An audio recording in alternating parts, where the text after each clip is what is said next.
پرانی بات ہے، ابھی موبائل فون کا رواج نہیں تھا۔ یونیورسٹی کے ہاسٹل میں اس زمانے کے PTCL کے 2 فون تھے۔ جب بھی موقع ملتا ایسے ہی ادھر ادھر کا نمبر ملاتے کہ شاید کسی محور سے بات ہو جائے۔ ہمارے 2-3 دوستوں کی اسی طرح دوستی ہو چکی تھی اور وہ اس بات پہ بہت نازاں بھی تھے۔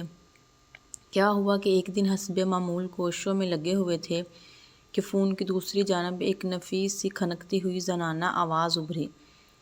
پہلے تو ہمارے اپنے اوسان خطا ہو گئے، لیکن اپنے آپ سے کہا برخوردار ایسا موقع پتہ نہیں پھر ملے نہ ملے، ہمت نہیں ہارنی چاہیے۔ چنانچہ تمام صلاحیتیں بروئے کار لاتے ہوئے اور شوٹ چلتی سانسوں کو کنٹرول کرتے ہوئے السلام علیکم کہا اور بہانہ بناتے ہوئے کہا کہ امجد جیدی گھر پر ہیں۔ ساتھ ہی ساتھ دل میں دعا کی کہ خدا کرے اس نام کا کوئی شخص اس گھر میں نہ ہو۔ دعا قبول ہوئی اور جواب آیا یہاں پر امجد جیدی نہیں رہتے۔ اس پر ہم نے کہا شاید رانگ نمبر مل گیا ہے اور بات کو لمبا کرتے ہوئے کہا آپ کو خواہ زحمت دی، جس کے لیے معذرت خواہ ہیں۔ بات کو مزید جاری رکھتے ہوئے نہایت شائستہ انداز میں وضاحت کی کہ وہ ہمارا کلاس فیلو ہے اور آج ہم نے مل کے اسائنمنٹ تیار کرنی تھی جس کے لیے اس نے یہاں ہاسٹل آنا تھا۔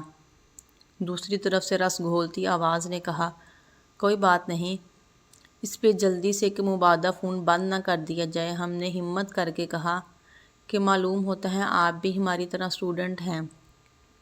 اس پہ ہماری خوشی کی انتہا نہ رہی جب فون بند کرنے کی بجائے جواب آیا ہاں میں کالج میں پڑھتی ہوں۔ اب باقاعدہ گفتگو شروع ہو گئی، ایک دوسرے کے سبجیکٹ پوچھے گئے، پڑھائی کے معاملے میں پیش آنے والی مشکلات وغیرہ کا ذکر ہوا۔ چونکہ یونیورسٹی میں پڑھتے تھے اس لیے مشکلات کے حل کے لیے ہم نے اپنی ممکنہ خدمات پیش کر دیں۔ اس طرح یہ رانگ نمبر واقفیت میں بدل گیا اور پھر وقتاً فوقتاً فون آنے جانے لگ گئے۔ فون پہ بات چیت کا یہ سلسلہ ہمارے دل میں گھر کرتا گیا اور آہستہ آہستہ انسیت میں تبدیل ہوتا گیا۔ ملاقات کی تڑپ جاگ اٹھی۔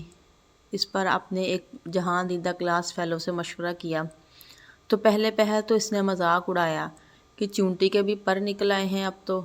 بعد میں مشورہ دیا کہ اب بلا جھجک ملاقات کی بات کر دی جائے اور اظہار محبت بھی کیا جائے۔ گزارش کی کہ دیہاتی بندے ہیں، گھبراہٹ ہوتی ہے، کہا خط لکھ کے کہہ دو۔ چنانچہ ہم نے ڈرتے ڈرتے ایک خط لکھا۔ مجھے نہیں معلوم کہ فون پہ ہونے والی باتوں کا سلسلہ کب ایک کسک میں تبدیل ہوا اور دل میں آپ سے ملنے کی تمنا جاگ اٹھی۔ کیا آپ اس صورتحال میں میری مدد کر سکیں گی؟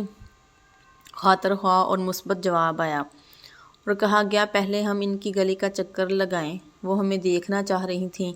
اس پہ ہم کھل اٹھے، مگر مسئلہ یہ ہوا کہ غربت کے مارے ہمارے پاس نہ تو ڈھنگ کے اور نہ ہی فیشن وقت کے کپڑے تھے اور نہ ہی کوئی سواری تھی، اور ہم پہلا امپریشن خراب نہیں کرنا چاہتے تھے کیونکہ ہم نے کہہ رکھا تھا کہ ہم ایک وجیح نوجوان ہیں جس کی شکل و صورت وحید مراد سے ملتی ہے اور اسی کی طرح کے فیشن کرتے ہیں۔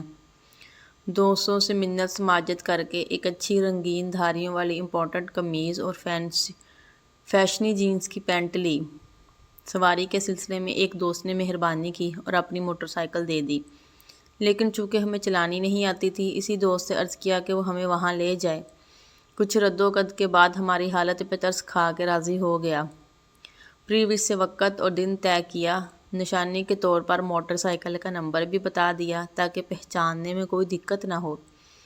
مقررہ دن کو مانگے کی رنگین قمیض اور بلو جینز پہنی، ایک دوست کے فیشنی گوگل آنکھوں پہ چڑھائے اور مانگے کی موٹر سائیکل پہ ڈرائیور موٹر سائیکل کے مالک کے پیچھے بیٹھ کر اس احتیاط کے ساتھ کوچہ جانا کو چل دیے کہ اس کے کپڑے اور گیٹ اپ بالکل سادہ اور ہم سے کم تر ہو، کیونکہ کوئی رسک نہیں لینا چاہتے تھے۔ حسینہ بالکنی میں کھڑی ہماری راہ دیکھ رہی تھی، آسمانی رنگ کے سوٹ میں کسی اپسرا سے زیادہ خوبصورت لگ رہی تھی۔ موٹر سائیکل کو پہچان گئی، چوری چھپے ہاتھ ہلایا، ہم نے بھی جوابی ہاتھ ہلائے اور جب تک وہ نظر آتی رہی ہم ادھر ادھر دیکھ کر گاہے بگاہے ہاتھ ہلاتے گئے۔ اپنی اس عظیم کامیابی پر بہت خوش تھا۔ ہاسٹل پہنچے تو رہا نہ گیا اور اسے فون کیا اور پوچھا کہ ہم اس کو کیسے لگے۔ اس کی آواز میں بھی خوشی جھلک رہی تھی۔ چہک کر بولی آپ بہت اچھے اور پیارے لگ رہے تھے، لیکن یہ باندر کون تھا جو آپ کے پیچھے بیٹھا ہوا تھا؟